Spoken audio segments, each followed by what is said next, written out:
అగ్రిగోల్డ్ ఆస్తుల అంశంలో నిజాలు బయటకు వస్తున్నాయని సిపిఐ జాతీయ కార్యదర్శి నారాయణ అన్నారు. ఇప్పటికే మాజీ మంత్రి కొడుకును అరెస్టు చేశారని తెలిపారు. జోగి రమేష్ విషయం ఒక్కటే బయటకు వచ్చిందని, ఇలాంటివి ఇంకా చాలా ఘటనలు ఉన్నాయని తెలిపారు.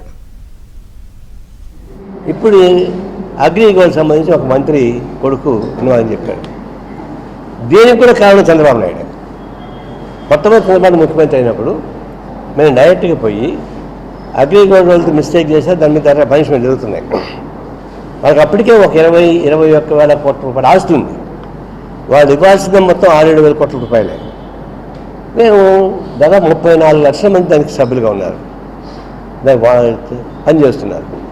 అయ్యా నువ్వు మొత్తం అది హ్యాండ్ ఓవర్ చేసుకో, ఒక 3,000 కోట్ల రూపాయలు శాంక్షన్ చేయి, 5,000 నుంచి 10,000 దాకా ఉండేవాళ్ళకన్నా సెటిల్ చేసి, అప్పుడు దాదాపు 50-60% అయిపోతుంది. ఇలా ఉంది. కానీ వాళ్ళ ఆస్తులు హోటల్స్ అంతా ఉన్నాయి కదా, దాన్ని గ్యారెంటీ పెట్టుకొని సెటిల్ చేసుకో అని అంటే ఈయన నన్ను బ్లాక్మెయిల్ చేస్తున్నారు, ఈ హోటల్ కొట్టాలని ప్రయత్నిస్తున్నారు అని ఇబ్బంది పెట్టాడు. వాళ్ళు చాలా చెప్తారు, మనం గిల్టీ ఉండకూడదు, నేను తప్పు చేయాలి అనుకున్నప్పుడు భయపడాల్సిన పనే ఉంది, ధైర్యం చేయి నువ్వు అంటే ఆయన కాకుండా కుటుంబాన్ని పంపించాడు. ఆయన ఏం చేస్తాడు అంటే మంచి పనులు చేయడానికి ధైర్యం ఉండాలి, చెడు పనులు చేయడానికి భయం ఉండాలి. అన్నిటికీ భయపడి చేస్తుంటే ఇప్పుడు ఏమైంది, పాపం లక్షలాది మంది దాని బాధితులు ఇబ్బంది పడితే డబ్బులు కొట్టేసిన కూడా వస్తున్నాయి.